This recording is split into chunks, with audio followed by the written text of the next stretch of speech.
Una humilde chef indígena y un millonario viudo se encuentran por casualidad, ignorando que sus vidas ya estaban entrelazadas por secretos familiares, ancestralidad y una niña silenciosa que guarda una oscura verdad. El aroma de la masa de maíz caliente impregnaba el pequeño espacio, mezclándose con los sutiles olores del chile ancho y las hojas de plátano que Lupita Xochitl Ramírez Huerta preparaba con movimientos precisos y rítmicos. Sus manos, tersas pero fuertes, trabajaban con una memoria ancestral que ninguna escuela de gastronomía podría enseñar. Gotas de sudor perlaban su frente mientras la radio anunciaba nuevas restricciones por la pandemia en San Miguel de Allende. El gobernador ha declarado que todos los restaurantes permanecerán cerrados durante al menos 2 semanas más. Se permitirán únicamente servicios de entrega a domicilio. Lupita suspiró. El pequeño restaurante que había construido con años de sacrificio, Raíces, lo había llamado, cerró sus puertas hace 3 meses, y las pocas entregas que conseguía apenas le permitían pagar el alquiler de esta casa en las afueras de San Miguel. Contó los billetes sobre la mesa.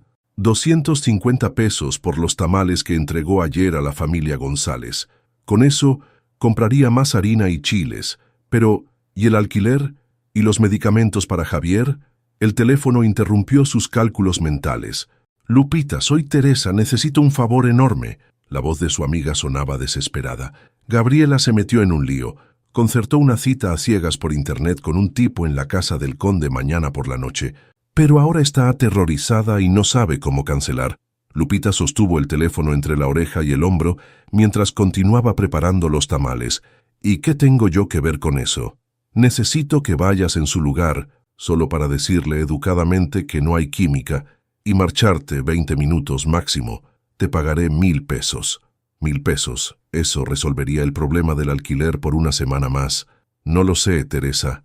La casa del conde ni siquiera tengo ropa adecuada para ese lugar. Puedes usar mi vestido azul. Te quedará perfecto, por favor, Lupita. Es una emergencia». Mientras consideraba la oferta, sonó otro teléfono. Era el fijo esta vez, que casi nunca sonaba. Dejó a Teresa en espera.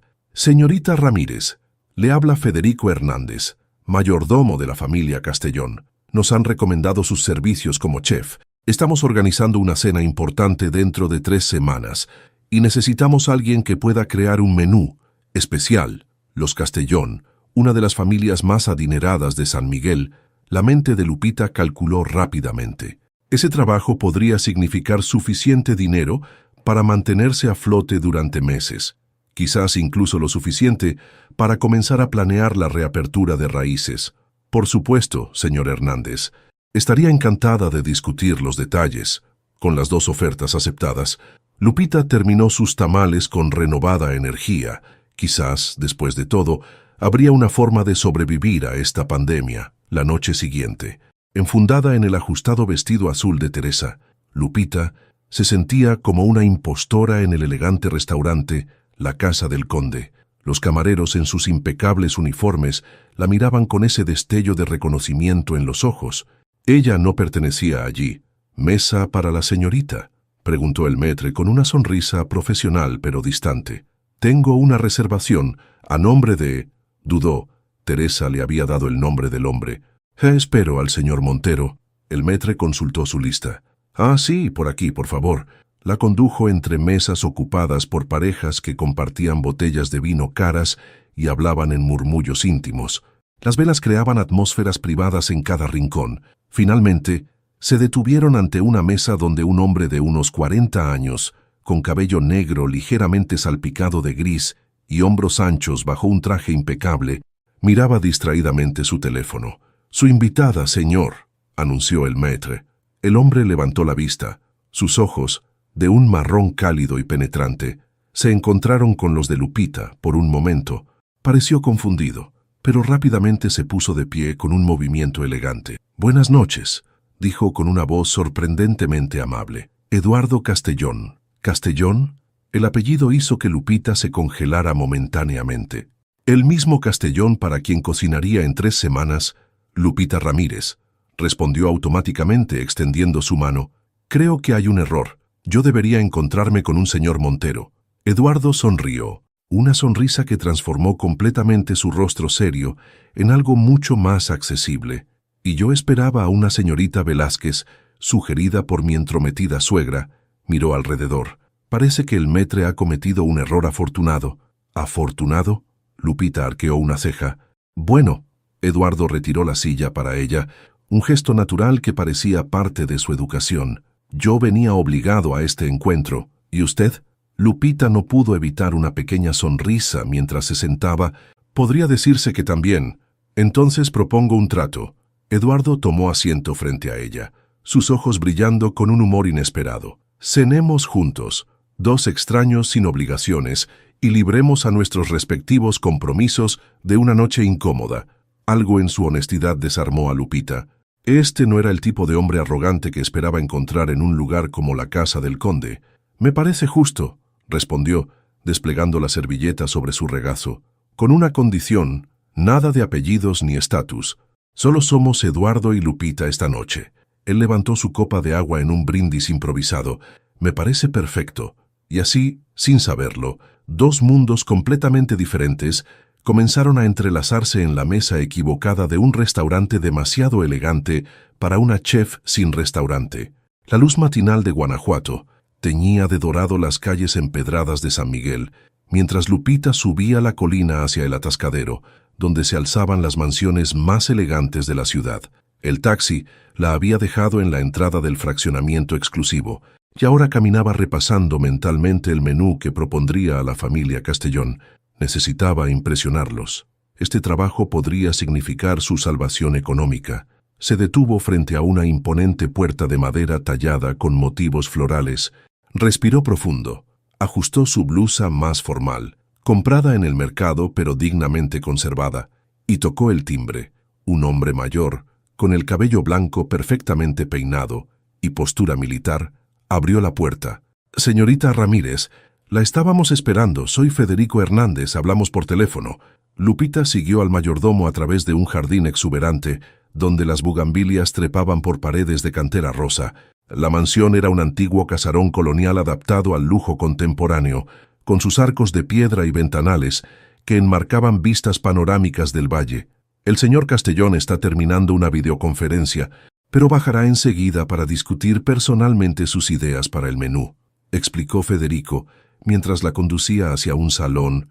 «Castellón, un apellido común», se dijo Lupita. Seguramente no sería el mismo hombre del restaurante. San Miguel estaba lleno de familias adineradas, muchas con el mismo apellido. La hicieron pasar a una sala con techos altos y muebles de época que habrían hecho palidecer de envidia a cualquier anticuario. Sobre la chimenea de cantera, un retrato de familia llamó su atención. Un hombre junto a una mujer elegante y una niña pequeña de mirada seria. El hombre era inconfundible. «Veo que ya está admirando a la familia», dijo una voz familiar a sus espaldas. Lupita se giró tan rápidamente que casi pierde el equilibrio. Allí estaba Eduardo Castellón, el mismo hombre con quien había compartido una cena improvisada hace 2 noches, ahora vistiendo pantalones de lino y una camisa casual, pero evidentemente costosa. «Señor Castellón», murmuró, luchando por mantener la compostura profesional. Los ojos de Eduardo registraron la sorpresa en su rostro y luego se iluminaron con reconocimiento. «¿Lupita, del restaurante?» Un silencio incómodo se instaló entre ambos, roto solo por el tic-tac de un antiguo reloj de péndulo. La situación había cambiado drásticamente. Ya no eran dos extraños en condiciones de igualdad compartiendo una mesa. Ahora ella era la empleada. ¿Y él? El patrón. «Qué extraordinaria coincidencia», continuó Eduardo recuperándose primero. «No mencionó que era chef». «No mencionamos muchas cosas», respondió Lupita, recuperando algo de su aplomo. «Acordamos que solo seríamos Eduardo y Lupita aquella noche. ¿Recuerda?» Una sonrisa asomó a los labios de Eduardo, pero antes de que pudiera responder, el ruido de tacones sobre el mármol anunció la llegada de una tercera persona. «Eduardo, querido, ¿es esta la cocinera que contrataste para la cena?» La voz aguda tenía el tono inconfundible de quien está acostumbrado a dar órdenes. Una mujer mayor, vestida impecablemente con un traje sastre color crema y joyas discretas, pero evidentemente costosas, apareció junto a Eduardo. Sus ojos, del mismo color avellana que los de la mujer del retrato, escrutaron a Lupita de pies a cabeza con una mirada evaluadora que no intentaba disimular su desdén. Doña Mercedes, le presento a Lupita Ramírez, la chef que nos recomendó Antonio González, dijo Eduardo en un tono que había perdido toda la calidez que mostrara segundos antes. No parece egresada de Le Cordon Bleu, observó doña Mercedes, ajustándose una pulsera de oro. ¿Dónde estudió, señorita? Con mi madre, principalmente, respondió Lupita sin inmutarse, sosteniendo la mirada de la mujer, aunque posteriormente tuve el privilegio de trabajar con varios chefs reconocidos, incluido Philippe Dubois. Eduardo intervino antes de que su suegra pudiera comentar. Lupita tenía un restaurante propio hasta hace poco. Raíces, ¿verdad? He oído excelentes críticas. El hecho de que recordara el nombre de su pequeño restaurante tomó a Lupita por sorpresa. No recordaba haberlo mencionado durante la cena. Federico, muéstrale a la señorita Ramírez las instalaciones de la cocina, ordenó doña Mercedes. Después podemos discutir si sus habilidades son adecuadas para nuestro evento. El mayordomo asintió y le indicó a Lupita que lo siguiera. Mientras caminaban por el pasillo, Lupita sintió la mirada de Eduardo en su espalda, pero no se atrevió a voltear. La cocina era un sueño, equipada con electrodomésticos profesionales, encimeras de mármol y una isla central que podría albergar cómodamente a 5 cocineros trabajando simultáneamente. Federico le mostró las alacenas llenas de especias, la bodega de vinos y finalmente la salida al huerto. Cultivamos nuestras propias hierbas y algunos vegetales, explicó. La señora Mariana, que en paz descanse, era aficionada a la jardinería. Al salir al huerto, Lupita vio a una niña pequeña sentada sola en un banco de piedra, dibujando. Tenía el mismo rostro serio del retrato, pero algo en su postura comunicaba una profunda soledad. «Es la señorita Sofía», susurró Federico, «la hija del señor Eduardo y la difunta señora Mariana. No ha hablado desde que su madre falleció hace 2 años». La niña levantó brevemente la mirada, sus ojos oscuros encontrándose con los de Lupita por un instante antes de volver a su dibujo. Había algo en esa mirada que estrujó el corazón de Lupita, un reconocimiento de dolor que trascendía edades, clases sociales y palabras. Casi sin pensarlo, Lupita comenzó a tararear suavemente mientras examinaba las hierbas del huerto. Era una antigua canción mixteca que su madre le cantaba mientras cocinaban juntas. Notó que los movimientos del lápiz de Sofía se habían detenido, y la niña ahora la observaba con curiosidad. Lo que Lupita no vio fue a doña Mercedes contemplando la escena desde una ventana del segundo piso, sus labios apretados en una fina línea de desaprobación, mientras observaba a su nieta prestar atención a la mujer indígena que, sin saberlo aún, amenazaba con desmoronar décadas de cuidadosas barreras sociales erigidas alrededor de la familia Castellón. La cocina de los Castellón se inundaba del aroma de masa fresca, mientras las manos expertas de Lupita trabajaban la mezcla con movimientos precisos y rítmicos. Era su segunda visita a la mansión, y había decidido preparar tortillas tradicionales para demostrar su concepto para el menú, fusionar la alta cocina con las raíces ancestrales mexicanas. El sonido de la masa al golpear entre sus palmas creaba un ritmo hipnótico que la transportaba a su infancia. Cerró los ojos un instante y casi pudo ver a su madre en la pequeña cocina de su casa en Oaxaca. «La tortilla no es solo comida, Xochitl», le decía su madre, mientras sus manos morenas trabajaban la masa. «Es memoria, es la historia de nuestro pueblo escrita en maíz». Un leve ruido la devolvió al presente. Al girar, descubrió a Sofía observándola desde el umbral de la puerta, sus grandes ojos oscuros fijos en las manos de Lupita. La niña llevaba un vestido azul inmaculado y un listón a juego en su cabello negro, pero su rostro permanecía tan serio e impenetrable como en su primer encuentro. «Buenos días, Sofía», saludó Lupita con una sonrisa cálida. «¿Quieres ver cómo se hacen las tortillas?» La niña no respondió, pero tampoco se alejó. Dando un pequeño paso hacia adelante, señaló con su dedo la masa sobre el mármol. «¿Quieres intentarlo?», preguntó Lupita. Sorprendida por el interés de la pequeña, Sofía asintió casi imperceptiblemente. «Ven». Lupita apartó un poco de masa. «Primero tomamos una bolita así del tamaño de tu puño».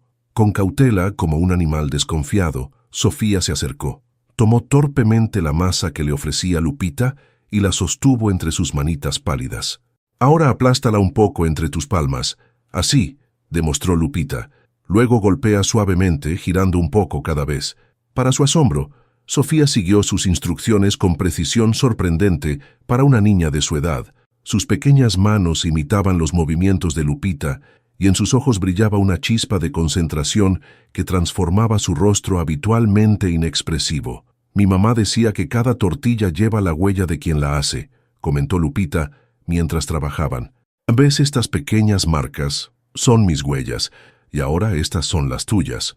Sofía miró con intensidad la tortilla que había formado, como si intentara descifrar un mensaje secreto en su superficie. Sus dedos recorrieron el borde irregular con reverencia. «Estás haciendo tortillas».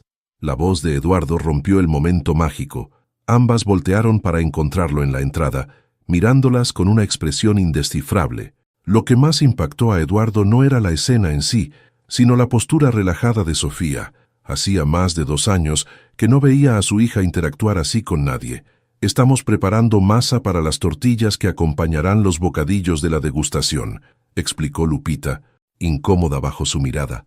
«Sofía está segura ayudando», añadió, insegura de cómo reaccionaría ante la participación de su hija en tareas de cocina. Eduardo se acercó lentamente, como si temiera romper un hechizo frágil. «¿Puedo ver lo que has hecho, princesa?», preguntó suavemente a Sofía. Para sorpresa de ambos adultos, la niña levantó orgullosamente su tortilla, mostrándosela a su padre. «Es magnífica», respondió él, con voz ligeramente quebrada. Luego, mirando a Lupita con ojos que brillaban de emoción contenida, añadió: «La mejor tortilla que he visto en mi vida». El momento fue interrumpido por la siempre oportuna aparición de Federico, quien carraspeó discretamente: «Señor Eduardo, su videoconferencia comienza en 10 minutos». Eduardo asintió, pero antes de marcharse se detuvo junto a Lupita.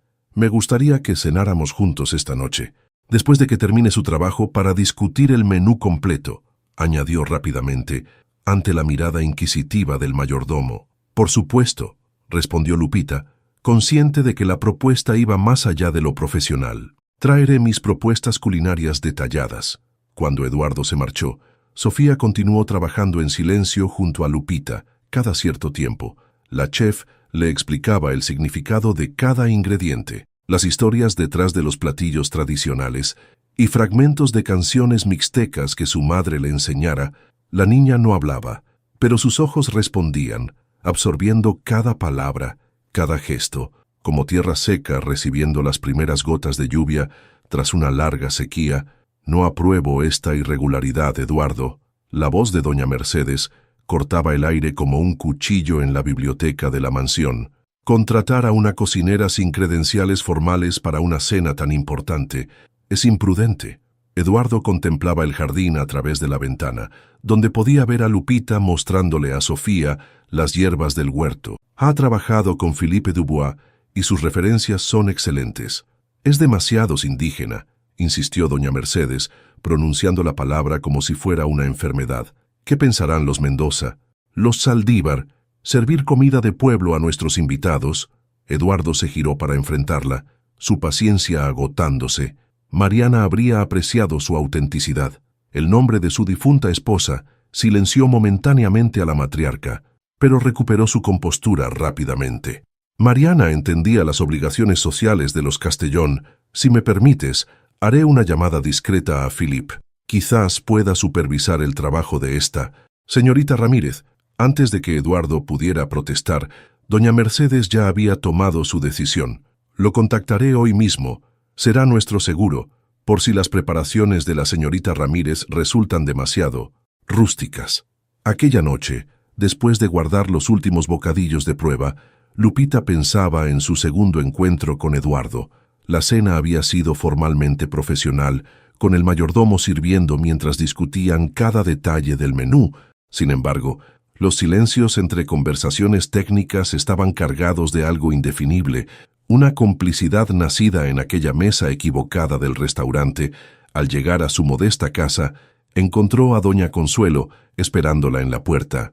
La anciana curandera, con su rostro surcado por arrugas profundas como la corteza de un árbol centenario, La saludó en otomí antes de pasarse al español. «Caminas entre dos mundos ahora, niña», dijo sin preámbulos. «Ten cuidado. Algunos puentes se queman fácilmente». Lupita preparó té para ambas mientras la anciana observaba las fotografías sobre la repisa.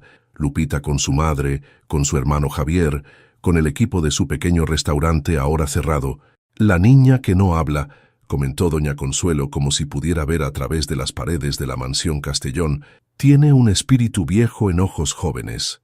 «¿Cómo sabe de Sofía?», preguntó Lupita. Sorprendida, la anciana sonrió enigmáticamente. «El viento trae historias, y tú, mi niña, estás entrando en una historia que comenzó antes que llegaras». Lupita quería preguntar más, pero un golpe insistente en la puerta la interrumpió. Al abrir, se encontró frente al impecable chef Philippe Dubois, su antiguo jefe y mentor, un hombre que le había enseñado técnicas culinarias avanzadas antes de apropiarse de sus recetas tradicionales para su restaurante galardonado en San Miguel. «Ma chérie», sonrió glacialmente. «Qué inesperado reencuentro. ¿Puedo pasar? Tenemos que hablar sobre la cena de los Castellón, donde aparentemente seremos compañeros otra vez». El rostro de Lupita se endureció. Felipe no había sido solo su mentor, sino también quien la había traicionado profesionalmente. Y ahora, de alguna manera, doña Mercedes lo había involucrado en este proyecto. La batalla por la cocina de los Castellón acababa de comenzar. La tensión en la cocina era palpable, mientras Philippe examinaba con gesto crítico los platos que Lupita había dispuesto sobre la isla central. Cada creación, pequeñas obras de arte culinario que fusionaban técnicas modernas con sabores ancestrales, era sometida a su escrutinio implacable. «C'est trop rustique», murmuró, probando apenas una mínima porción del mole negro que Lupita había preparado según la receta de su abuela. «Demasiado picante, demasiado indígena para el paladar refinado de los invitados».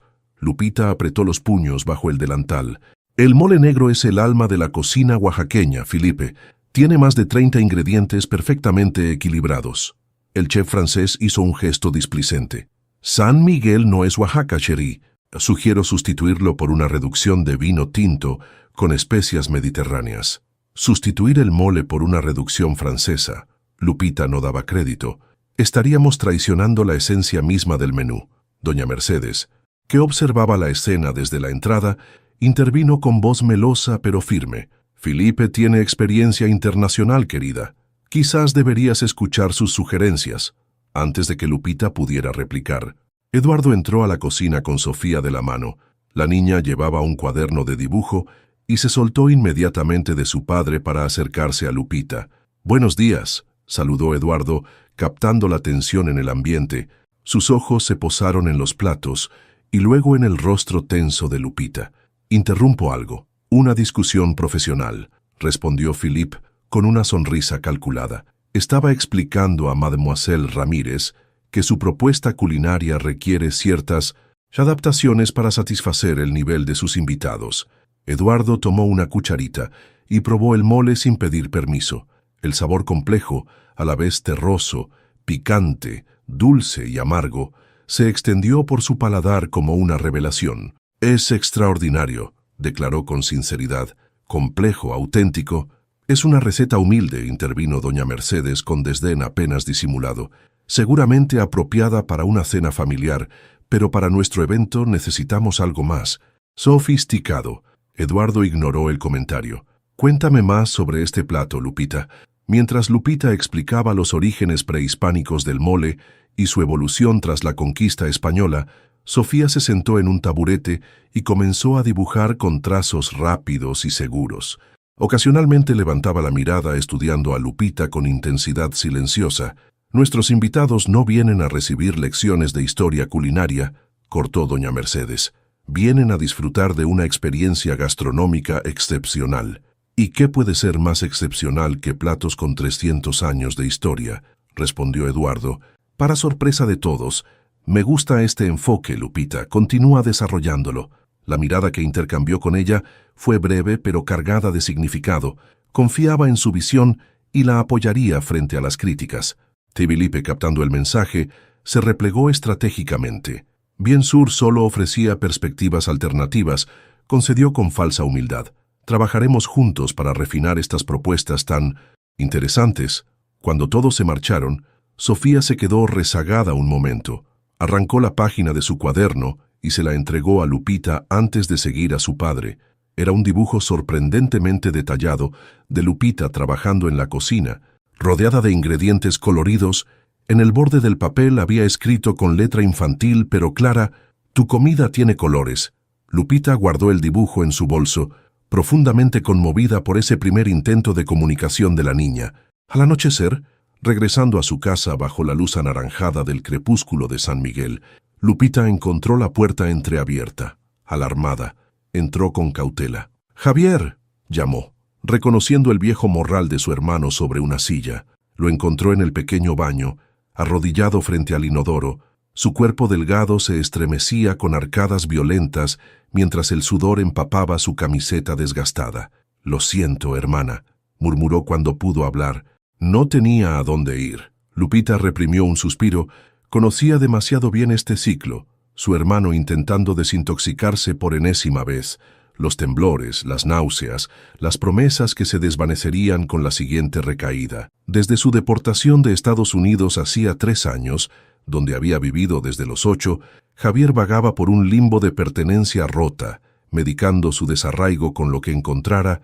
«Estoy aquí», dijo simplemente, mojando una toalla para limpiar su frente. «Te prepararé un té». Mientras servía el agua, Javier se derrumbó en el viejo sofá. «Necesito dinero, Lupe». «¿Para qué?». «Para comprar más porquerías. Para pagar una deuda», contestó, evitando su mirada. «2,000 pesos, si no pago mañana». Lupita cerró los ojos. No tenía esa cantidad, y el adelanto de los Castellón aún no llegaba. «Te ayudaré», dijo finalmente, «pero con una condición.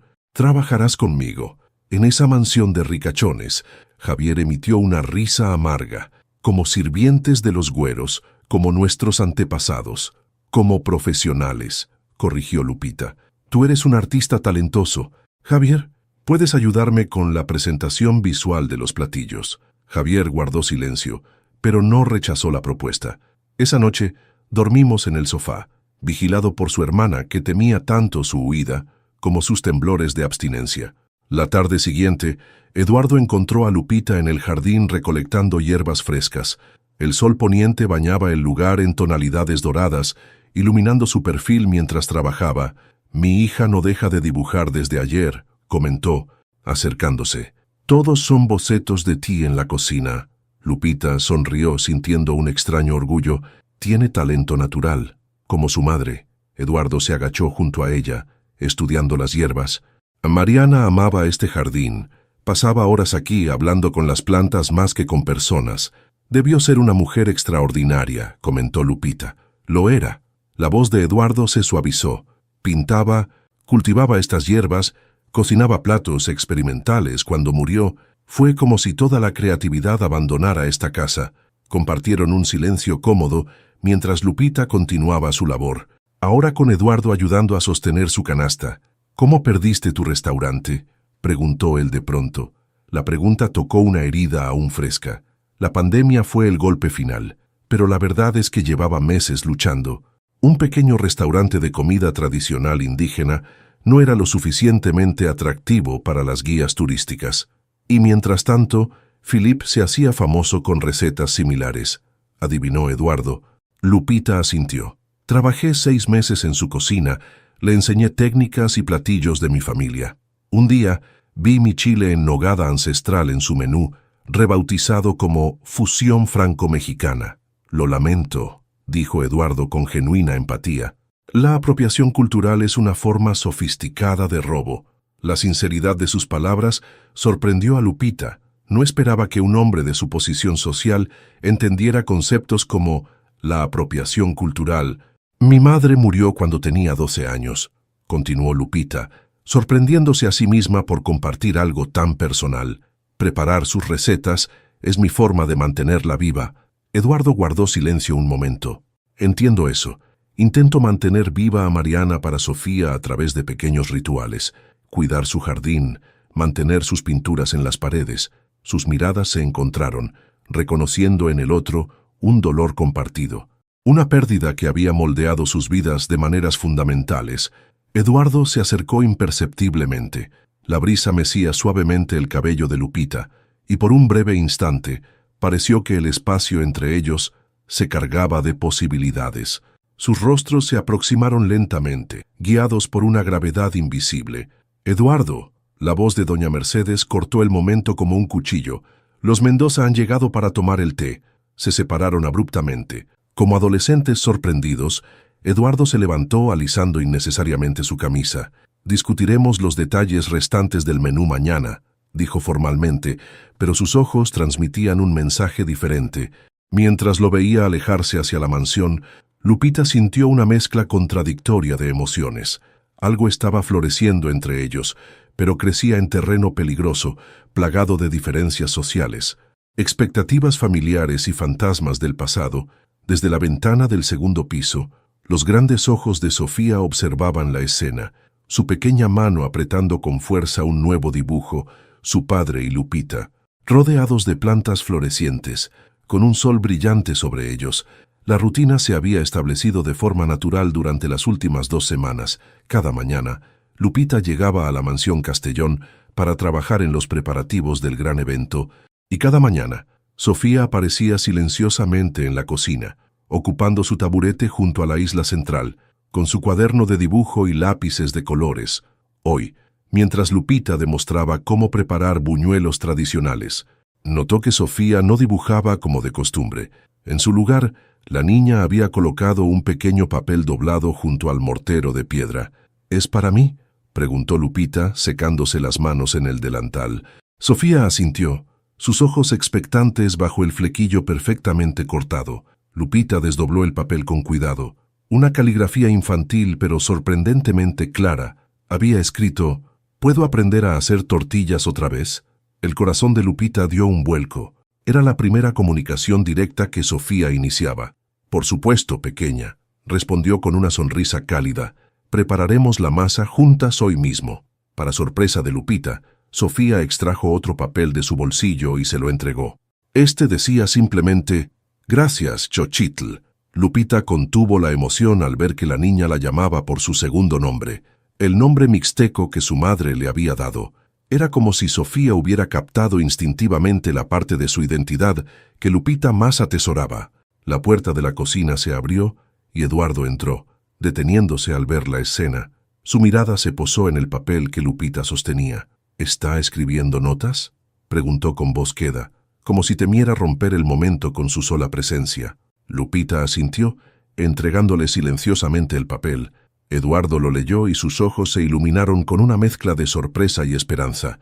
«Es la primera vez que se comunica por escrito con alguien que no sea su terapeuta», explicó en un susurro, «y nunca había pedido aprender algo». El cambio en Sofía era perceptible día a día. Las clases de cocina se habían convertido en un ritual para ambas, y Eduardo frecuentemente las encontraba trabajando juntas en un silencio cómplice, salpicado ocasionalmente por las explicaciones suaves de Lupita sobre los ingredientes, las técnicas o las historias detrás de cada receta.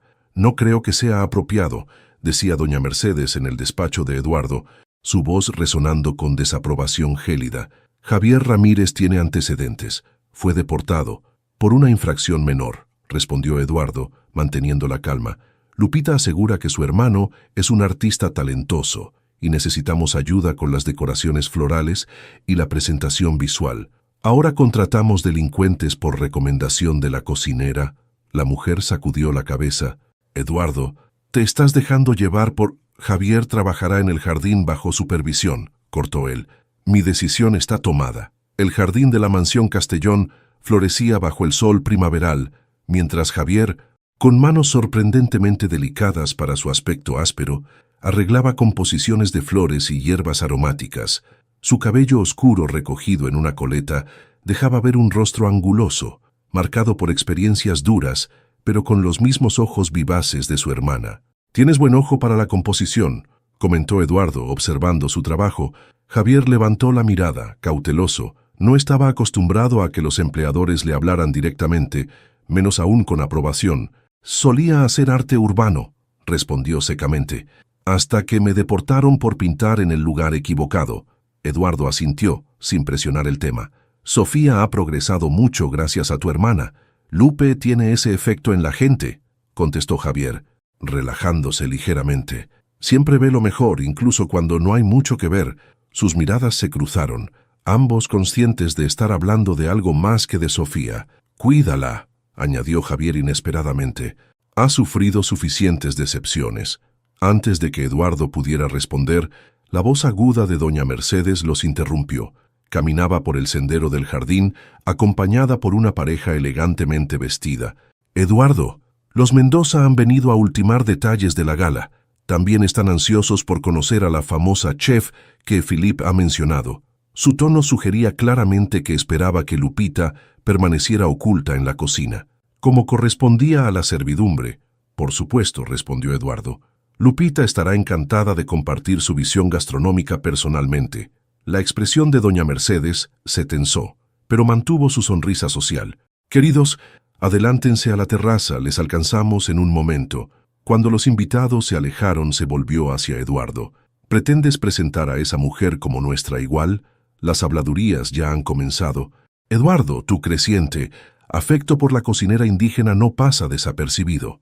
Esa misma tarde, mientras revisaba los bocetos para la decoración del salón, Sofía tiró suavemente de la manga de Lupita. Le entregó un dibujo que heló la sangre de la chef. Era un carro negro, aparentemente cayendo por un terraplén. Una figura borrosa y oscura, de pie junto al vehículo. Parecía estar empujándolo. La precisión del dibujo resultaba perturbadora para una niña de 10 años. «¿Qué es esto, Sofía?», preguntó Lupita con voz temblorosa. La niña tomó un lápiz y escribió al margen: «Así se fue, mamá». El significado aterrador del dibujo golpeó a Lupita como una bofetada. Estaba Sofía sugiriendo que el accidente de Mariana no había sido realmente un accidente. Debatió consigo misma si mostrar el dibujo a Eduardo. ¿Sería una imaginación desbordada de una niña traumatizada o había presenciado algo verdaderamente siniestro? El dilema se desvaneció esa misma noche, cuando al salir del vivero de flores donde había buscado hierbas, se topó con Eduardo entre las sombras fragantes. «Sofía se durmió abrazada a su cuaderno», comentó él, acercándose. «Hacía años que no la veía tan presente». «Es una niña extraordinaria», respondió Lupita. La proximidad de Eduardo en la penumbra hacía que su corazón latiera con fuerza. Cuando sus labios se encontraron, supo que ambos habían estado caminando hacia este momento desde aquella primera cena equivocada. El beso fue breve pero intenso, lleno de promesas no pronunciadas. Ninguno notó la silueta de doña Mercedes observando desde la ventana del segundo piso, ni cómo sus dedos se crispaban sobre el alféizar hasta que los nudillos se tornaron blancos como huesos antiguos. La biblioteca de los Castellón, con sus estanterías de caoba que alcanzaban el techo y sus pesadas cortinas de terciopelo, parecía acentuar la autoridad de doña Mercedes mientras se enfrentaba a su yerno. La foto de Mariana sobre el escritorio observaba la escena como testigo silencioso de una batalla de voluntades. «Es inaceptable, Eduardo», pronunció cada sílaba como si fuera un veredicto judicial. «Te vi anoche con esa mujer en el jardín. Has perdido completamente el juicio». Eduardo, de pie junto a la ventana, mantenía una calma exterior que contrastaba con la tormenta interna que sentía. «Mi vida personal no está a discusión». «¿Mercedes? ¿Personal?». La mujer soltó una risa seca. «Todo lo que hace un Castellón es público, tu reputación, la memoria de Mariana, el futuro de Sofía, todo está en juego cuando te exhibes así con la servidumbre». «Lupita no es servidumbre», respondió Eduardo, su voz adquiriendo un filo cortante. «Es una chef talentosa, una mujer extraordinaria que ha conseguido lo que nadie logró en 2 años, comunicarse con mi hija». Doña Mercedes cambió de táctica, suavizando su tono. «Eduardo, querido, entiendo que te sientas solo, que busques compañía, pero hay mujeres apropiadas, de nuestra posición, educadas para este mundo. Esa muchacha nunca encajaría aquí». «Quizás no quiero que encaje», replicó él. «Quizás estoy cansado de este mundo artificial, donde las apariencias importan más que los sentimientos auténticos». Un silencio tenso se instaló entre ambos, roto finalmente por la entrada de Federico, quien carraspeó discretamente. «Disculpe, señor, la señorita Sofía está buscándolo y ha sucedido algo inusual». Eduardo encontró a su hija sentada en la cocina frente a Lupita, quien parecía conmocionada. Federico, pálido como la harina que cubría parcialmente la superficie de mármol, explicó: La señorita Sofía acaba de hablar, señor. Dijo una palabra. ¿Qué palabra?, preguntó Eduardo, arrodillándose frente a su hija. Sofía, con ojos brillantes de determinación, miró directamente a Lupita y pronunció con voz clara, aunque algo oxidada por el desuso, Xochitl, la flor, el segundo nombre de Lupita, su primera palabra en más de 2 años. Eduardo abrazó a su hija, lágrimas silenciosas deslizándose por sus mejillas. Lupita observaba la escena con una mezcla de alegría y desconcierto, consciente del privilegio de presenciar este momento íntimo. La felicidad se disipó cuando doña Mercedes entró precipitadamente, alertada por el mayordomo. ¿Qué sucede? Federico dice que Sofía se detuvo al ver la escena. ¿Ha hablado?, dijo Xochitl, explicó Eduardo. Sin ocultar su emoción, el rostro de doña Mercedes se transformó, atravesando una compleja secuencia de emociones, sorpresa, alivio y finalmente indignación al comprender el significado. Una palabra indígena. Ese es su primer sonido en años. Su mirada acusadora se clavó en Lupita. ¿Qué le has estado enseñando a mi nieta? Respeto por sus raíces, todas sus raíces, respondió Lupita, sosteniendo la mirada de la mujer mayor. México es un país mestizo, Sofía también. No permitiré que llenes la cabeza de mi nieta con supersticiones y dialectos primitivos, sentenció doña Mercedes, tomando la mano de Sofía. Ven, cariño, es hora de tu clase de piano. Para sorpresa de todos, Sofía se resistió, aferrándose al mostrador. Sus ojos, habitualmente inexpresivos, ardían con una determinación feroz. Xochitl, repitió. Más firmemente, doña Mercedes palideció, pero mantuvo la compostura. Ya hablaremos de esto después, dijo secamente, retirándose con dignidad herida. Eduardo esperó hasta que los pasos de su suegra se perdieron para volverse hacia Lupita. Necesito hablar contigo sobre algo que ha estado preocupándome. En el estudio, Eduardo examinaba consternado el dibujo que Lupita finalmente había decidido mostrarle. El carro cayendo por el terraplén, la misteriosa figura sombría empujándolo. Sofía nunca habló del accidente, murmuró pasando los dedos sobre los trazos. Los médicos dijeron que era su forma de procesar el trauma, bloqueando todo lo relacionado con esa noche. Podría ser solo su imaginación, sugirió Lupita. Incómoda por haber mostrado el inquietante dibujo, los niños procesan el dolor de formas complicadas. O podría estar recordando algo real. Eduardo levantó la mirada, una nueva sospecha formándose en sus ojos. Mariana conducía perfectamente. Conocía ese camino. Siempre me pregunté cómo pudo salirse en una curva tan sencilla, en una noche sin lluvia. ¿Qué estás sugiriendo? No lo sé, pero voy a averiguarlo. Su voz adquirió una resolución férrea. He contactado con el investigador que llevó el caso. Revisaremos todo nuevamente. Los preparativos para la cena avanzaban entre tensiones crecientes. Pequeños objetos comenzaron a desaparecer de la mansión. Un reloj de bolsillo antiguo, gemelos de plata, una pequeña caja de rapé con incrustaciones de nácar. Las miradas de sospecha recaían inevitablemente sobre Javier, quien trabajaba ahora en las decoraciones del salón principal.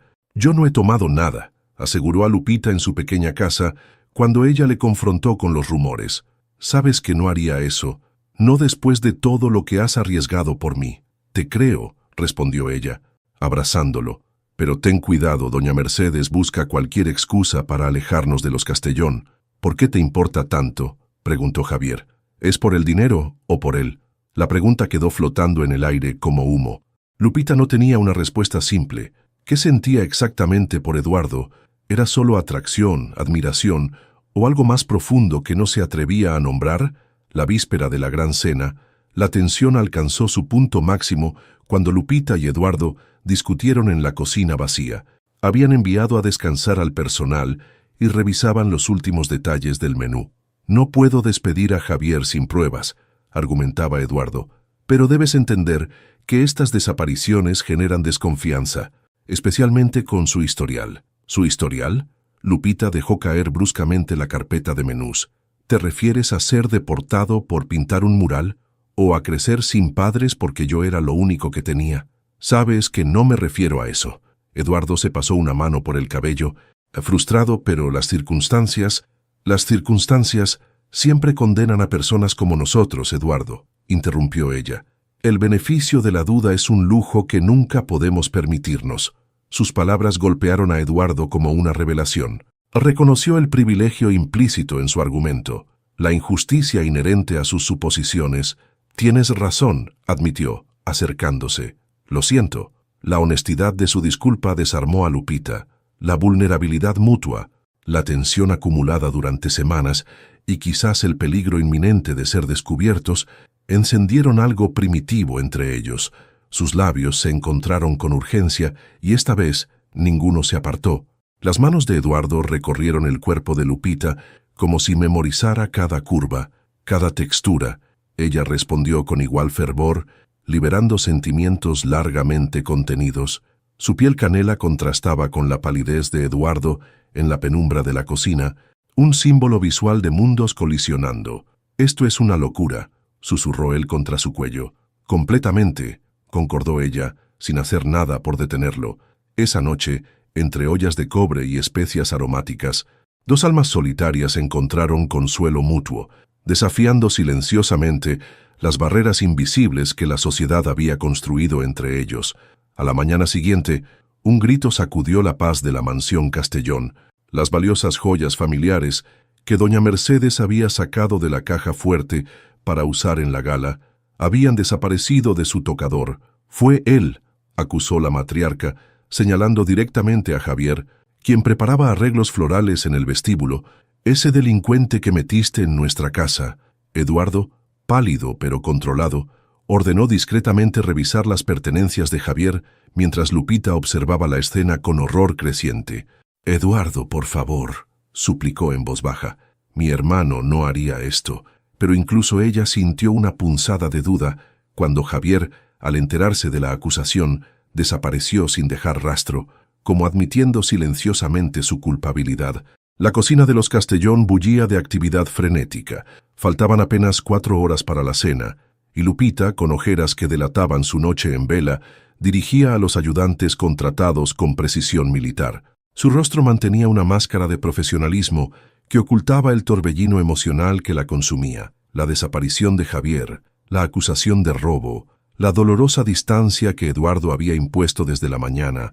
«Temperatura exacta para el mole, por favor», indicó a uno de los asistentes, mientras arreglaba meticulosamente pequeñas flores de calabaza rellenas. «Y necesito los chiles tostados hace 5 minutos». Felipe se movía por la cocina con una sonrisa apenas disimulada. Disfrutando secretamente del aparente desmoronamiento de Lupita, «El champán debería estar más frío, chérie», comentó al pasar. «Los Castellón tienen estándares muy elevados». Lupita ignoró la provocación. Cada plato que preparaba era una declaración de dignidad, un acto de resistencia. No permitiría que las circunstancias, ni Philippe, ni doña Mercedes, ni siquiera la distancia repentina de Eduardo, comprometieran su visión culinaria. «Las servilletas están mal dobladas», dijo la voz de doña Mercedes desde la puerta.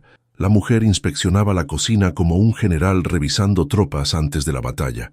«Y esos centros de mesa son demasiado coloridos». «Los centros de mesa son perfectos», respondió Lupita sin levantar la vista de su trabajo. «Simbolizan la fusión de tradiciones que representa el menú». «Simbolismo», murmuró doña Mercedes con desdén. «Nuestros invitados vienen a comer, no a recibir lecciones antropológicas». Un pequeño alboroto en la entrada de servicio interrumpió la tensión. Federico entró apresuradamente, seguido por una anciana de aspecto formidable, vestida con una mezcla peculiar de ropas tradicionales y prendas modernas. Su rostro moreno, surcado por profundas arrugas, emanaba una dignidad ancestral. «Señorita Lupita», comenzó el mayordomo, visiblemente incómodo. «Esta señora insiste en verla. Dice que la señorita Sofía la mandó llamar». «Doña Consuelo», exclamó Lupita, sorprendida de ver a la anciana curandera en la mansión. «La pequeña que no habla me encontró en el mercado», explicó la mujer en una mezcla de español y otomí. «Me dibujó un mapa hasta aquí. Dijo que necesitabas manos sabias hoy». «Es imposible», interrumpió doña Mercedes. «Sofía no sale sola y ciertamente no frecuenta mercados públicos. Sin embargo, aquí estoy», respondió la anciana con calma inquebrantable. sacando de su bolso un dibujo claramente hecho por Sofía, mostrando el camino desde el mercado hasta la mansión Castellón. Antes de que doña Mercedes pudiera protestar nuevamente, Sofía apareció en la puerta de la cocina. Al ver a doña Consuelo, sus ojos se iluminaron y se acercó directamente a ella, tomándola de la mano con una familiaridad sorprendente. «Xochitl», dijo la niña, señalando a Lupita y luego a la cocina en general. «¡Ayuda!». Doña Mercedes quedó momentáneamente sin palabras ante la segunda ocasión en que su nieta hablaba, y nuevamente usando esa palabra indígena, Eduardo, que acababa de entrar, contempló la escena con asombro. «Parece que Sofía ha contratado ayuda adicional», comentó, con una leve sonrisa que no alcanzó sus ojos cuando se posaron brevemente en Lupita. «Esta mujer no puede trabajar aquí», insistió doña Mercedes, recuperando su voz. «No tenemos idea de quién es ni de sus cualificaciones. Soy quien conoce el verdadero sabor del maíz», respondió doña Consuelo sin inmutarse, «y reconozco el aroma de las tormentas antes de que lleguen». Sus ojos antiguos se fijaron intensamente en doña Mercedes, quien inexplicablemente dio un paso atrás. «Puede quedarse», decidió Eduardo. «Si Sofía la ha traído y Lupita la conoce, es suficiente para mí». Durante las horas siguientes, doña Consuelo trabajó silenciosamente junto a Lupita, sus manos arrugadas pero firmes, añadiendo toques imperceptibles pero cruciales a los platillos. Ocasionalmente, sus ojos se posaban en Sofía, quien permanecía en la cocina dibujando, y una expresión enigmática cruzaba su rostro curtido. «Esta niña tiene ojos antiguos», murmuró en otomí para que solo Lupita la escuchara. «Me recuerda a alguien». Lupita no tuvo tiempo de preguntar a quién se refería. Los primeros invitados estaban llegando y la cena estaba a punto de comenzar. El comedor principal de los Castellón resplandecía bajo la luz de candelabros antiguos. 20 comensales, representantes de la élite social y económica de San Miguel, conversaban animadamente mientras los camareros servían el primer plato. Una reinterpretación de sopa de lima yucateca, con esferas de aguacate y flores comestibles. «¡Extraordinario!», exclamó una elegante mujer de cabello plateado. «¿Quién es el chef, Eduardo? ¿Has contratado a alguien de Ciudad de México?» «Mejor aún», respondió Eduardo, «que presidía la mesa. Lupita Ramírez, una talentosa chef local, que ha creado un menú que celebra nuestras raíces mexicanas más profundas». Un murmullo de apreciación recorrió la mesa, aunque doña Mercedes, sentada al otro extremo, mantenía una sonrisa tensa mientras bebía más champaña del que acostumbraba. A medida que los platos se sucedían, el entusiasmo de los invitados crecía. Cada creación de Lupita contaba una historia. La evolución del mole desde tiempos prehispánicos, la fusión de técnicas españolas e indígenas, la resistencia cultural representada en ingredientes humildes elevados a expresiones artísticas. Desde la puerta de la cocina, Lupita observaba las reacciones con una mezcla de orgullo profesional y ansiedad personal. Su mirada se cruzaba ocasionalmente con la de Eduardo, comunicando en silencio emociones demasiado complejas para nombrar.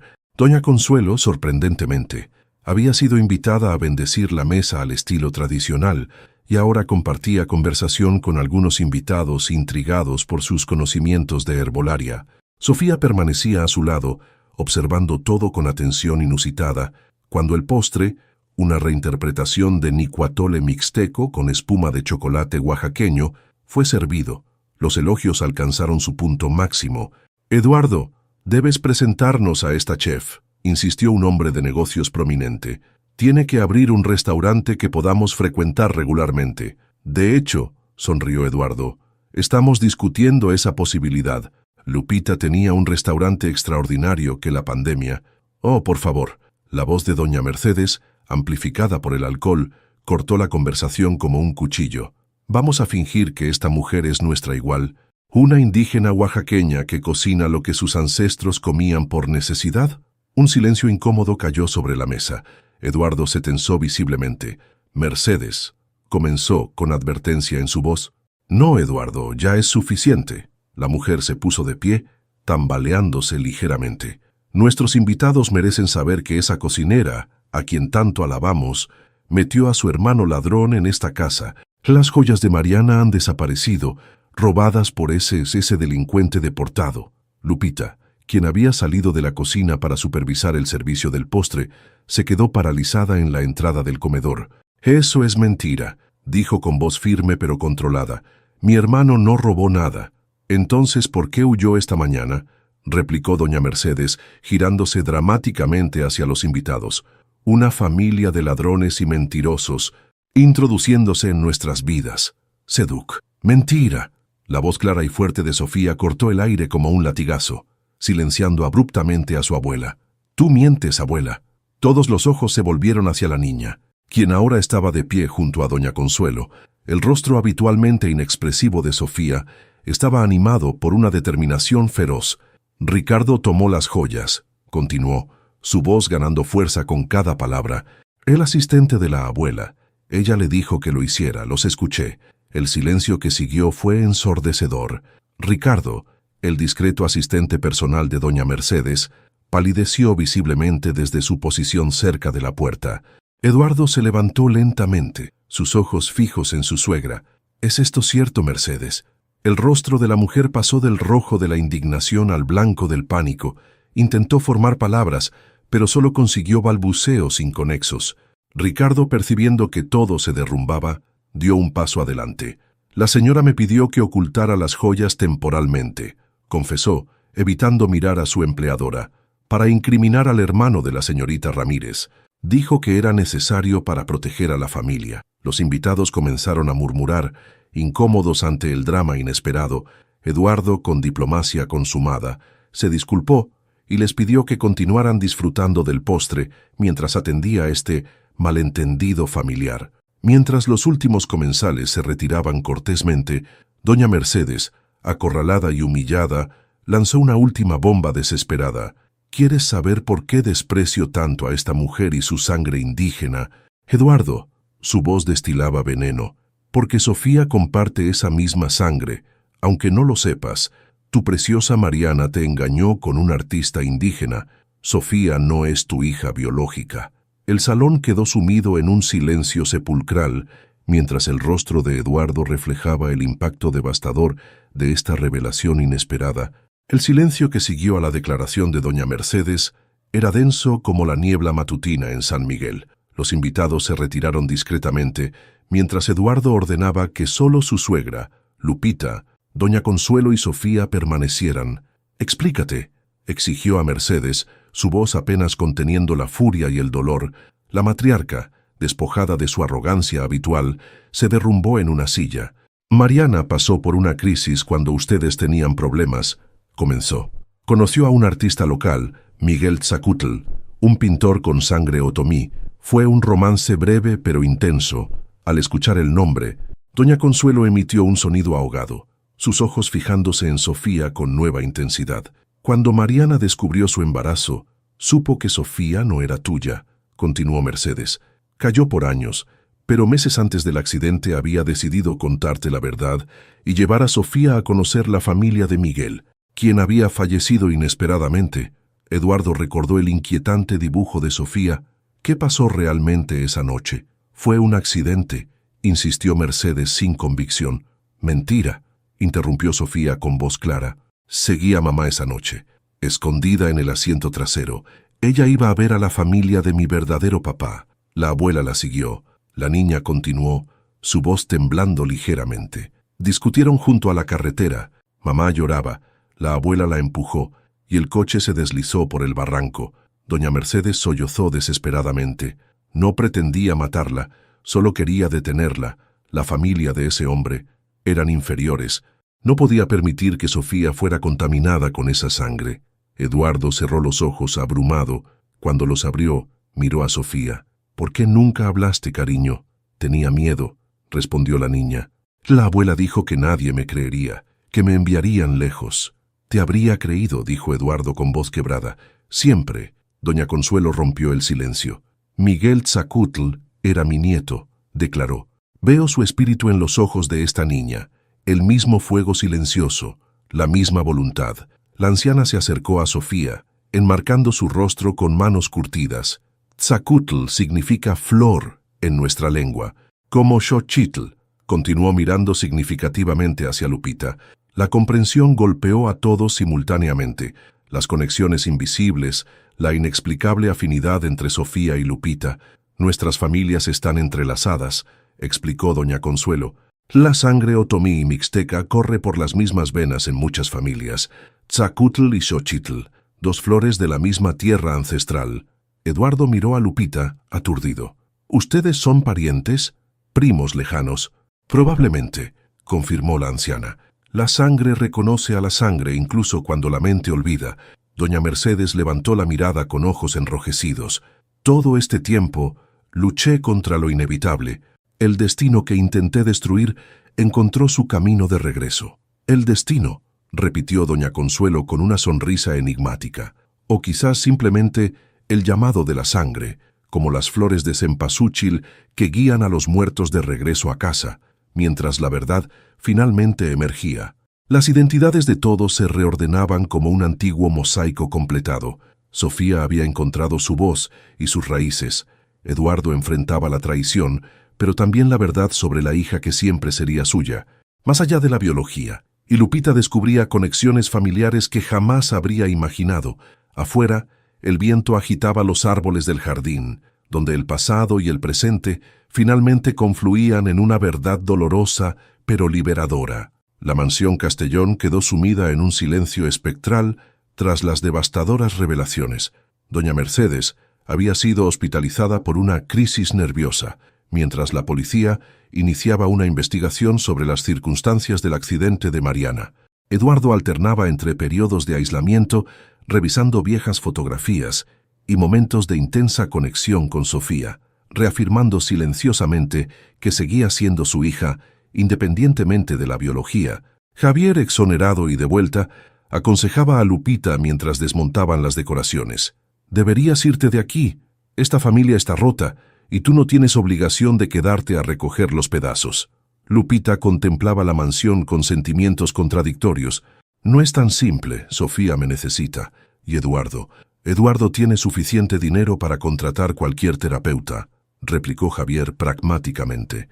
«Y en cuanto a ustedes dos, el empresario millonario y la chef indígena, como en un cuento de hadas». Sus palabras reflejaban las propias dudas de Lupita. Durante días, ella y Eduardo apenas habían intercambiado palabras más allá de lo estrictamente necesario. Esa noche, Lupita tomó una decisión. Reservó a Javier en un programa de rehabilitación en Querétaro, combinando terapia tradicional con ceremonias de sanación indígenas. Después, comenzó a bocetar planes para un modesto restaurante. Las críticas entusiastas de los invitados a la gala habían generado interés. Varios le habían dejado tarjetas ofreciendo inversiones. Un golpe suave interrumpió sus pensamientos. Al abrir, encontró a Sofía sola en el umbral, con su cuaderno apretado contra el pecho. «Sofía, ¿viniste sola? ¿Tu padre sabe que estás aquí?» La niña negó y le tendió el cuaderno. Al abrirlo, Lupita encontró página tras página de dibujos, ella y Sofía cocinando, Eduardo observándolas, los tres compartiendo comidas, escenas de una familia que nunca había existido, pero que Sofía había creado en su imaginación. «Es precioso, pero no es real», murmuró Lupita. «No puede ser». «¿Por qué no?», preguntó Sofía simplemente. Antes de que Lupita respondiera, el sonido de un automóvil la alertó. Eduardo salió precipitadamente, aliviado al ver a Sofía. «Me asustaste terriblemente», reprendió a la niña. Luego, dirigiéndose a Lupita, «Quizás deberíamos pasar, parece que tenemos mucho de qué hablar».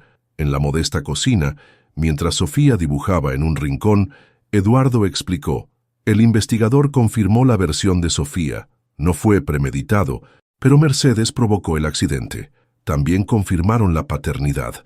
He conocido a la familia de Miguel. Son extraordinarios. «¿Cómo te sientes con todo esto?», preguntó Lupita suavemente. «Traicionado por Mariana, furioso con Mercedes, pero con Sofía, nada ha cambiado, es mi hija. La sangre es lo de menos». «Me marcharé pronto», confesó Lupita. «Javier entrará a rehabilitación y yo tengo planes para un nuevo restaurante». «¿Es lo que realmente quieres?», preguntó Eduardo. «¿Y si el futuro es precisamente lo que nosotros decidamos que sea?», Sofía interrumpió, colocando un nuevo dibujo, un pequeño restaurante llamado Flor de Cempasúchil, con Lupita cocinando, Eduardo en una mesa y Sofía entre ambos, Mi nueva familia, declaró la niña con certeza absoluta. Esa noche, tras la partida de Eduardo y Sofía, Lupita preparó una pequeña ofrenda para el Día de los Muertos, colocó la fotografía de su madre y, tras un momento de duda, añadió una de Miguel Zacutl que doña Consuelo le había dado, conectando ambas familias en el espacio sagrado. «Guíenme», susurró a los rostros sonrientes. «Muéstrenme el camino correcto. Afuera». El viento agitaba las primeras flores de cempasúchil que florecían en San Miguel, preparándose para guiar a las almas en su regreso temporal al mundo de los vivos. El cementerio de San Miguel resplandecía con el naranja intenso de miles de cempasúchiles. Familias enteras se congregaban entre tumbas decoradas con ofrendas elaboradas, fotografías y velas que titilaban bajo el cielo mexicano. Lupita avanzaba por los senderos con una canasta de pan de muerto y mezcal, su rostro pintado como calavera, con motivos mixtecas heredados de su madre, contrastaba con su vestido multicolor. Frente a la tumba materna, dispuso cuidadosamente sus ofrendas, mientras murmuraba antiguas oraciones en mixteco. «Te extraño cada día», susurró, «pero hoy más que nunca necesito tu consejo». Pasos cercanos interrumpieron su contemplación. Eduardo y Sofía se acercaban, también con ofrendas. La niña lucía un vestido tradicional y pintura facial con motivos florales, mientras Eduardo mostraba un discreto maquillaje de calavera. «No esperaba verte aquí», saludó él suavemente. «Vengo cada año», respondió Lupita. «¿Ustedes?» «Es nuestra primera vez», Sofía insistió. «Venimos a visitar a Mariana y a Miguel». La mención del padre biológico de Sofía creó un momento íntimo entre ellos. Habían pasado 2 semanas desde su último encuentro, 2 semanas de decisiones pendientes. Sofía colocó una flor sobre la tumba de la madre de Lupita. «¿Podemos quedarnos?», preguntó con esos ojos que ahora sabían contenían el legado de sus ancestros lejanos. Sentados juntos, Eduardo rompió el silencio. «He estado pensando sobre familia, sobre pertenencia. Descubrí que Sofía no comparte mi ADN, y sin embargo, sigue siendo mi hija en todas las formas que importan». Eduardo extrajo unos planos arquitectónicos y se los tendió a Lupita. Confundida, los desplegó para descubrir el diseño de un elegante restaurante llamado Flor de Cempasúchil. «Es tu sueño», explicó él, «un espacio para honrar tus raíces culinarias, para compartir esas historias ancestrales que tanto significan para ti». «No puedo aceptar esto», murmuró Lupita, abrumada. «No es un regalo, sino una propuesta de sociedad. Tú aportas el corazón, la visión, el talento culinario. Yo aporto el capital y la experiencia empresarial». Hizo una pausa. «Y es también una propuesta de otro tipo de sociedad, si tú quisieras». «Somos muy diferentes», objetó Lupita. «Venimos de mundos opuestos». «¿Y qué? Quizás eso es exactamente lo que necesitamos. Yo estaba atrapado en tradiciones asfixiantes, tú luchando por preservar las tuyas. Tal vez juntos podamos crear algo nuevo». Sofía colocó su cuaderno sobre las rodillas de ambos, mostrando un dibujo del cementerio colorido y vibrante, con 3 figuras, claramente ellos, compartiendo pan de muerto. «¡Familia!», dijo simplemente la niña. Un año después, Flor de Cempasúchil abría sus puertas en una casona colonial restaurada, el restaurante, fusionando cocina indígena tradicional con técnicas contemporáneas, se había convertido en uno de los más solicitados de San Miguel. Lupita dirigía su cocina con pasión, creando platos que contaban historias milenarias. Sofía la ayudaba después de la escuela, aprendiendo secretos culinarios que conectaban ambas mitades de su herencia. Javier, sobrio tras su rehabilitación, trabajaba como gerente y artista residente, creando murales que combinaban iconografía indígena con elementos contemporáneos. Eduardo dividía su tiempo entre los negocios familiares, ahora orientados hacia inversiones socialmente responsables en comunidades indígenas, y el restaurante, donde observaba con orgullo a su esposa trabajar. Una mesa especial permanecía permanentemente reservada. Sobre ella, una pequeña ofrenda honraba a aquellos que habían partido: la madre de Lupita, Mariana, Miguel Zacutl, ancestros mixtecas y otomíes, representados por símbolos tradicionales. Doña Mercedes, cumpliendo arresto domiciliario, había comenzado un lento proceso de redención, aceptando gradualmente visitas de Sofía, quien insistía en compartir con su abuela palabras en náhuatl y otomí, aprendidas de doña Consuelo. Ahora presencia regular en el restaurante, En las tardes tranquilas, cuando el sol bañaba San Miguel con luz dorada, Eduardo y Lupita se sentaban en el patio, observando jugar a Sofía, ahora expresiva, bilingüe y orgullosa de todas sus raíces. ¿Recuerdas nuestra primera cena?, preguntaba Eduardo. Aquella mesa equivocada, la mesa perfectamente correcta, corregía Lupita sonriendo. Solo que ninguno lo sabía entonces, sobre ellos. Las flores de cempasúchil se mecían con la brisa, sus pétalos naranjas brillando como pequeñas llamas, guiando a las almas, conectando mundos que solo parecían separados, recordando que algunos errores conducen a los destinos más verdaderos.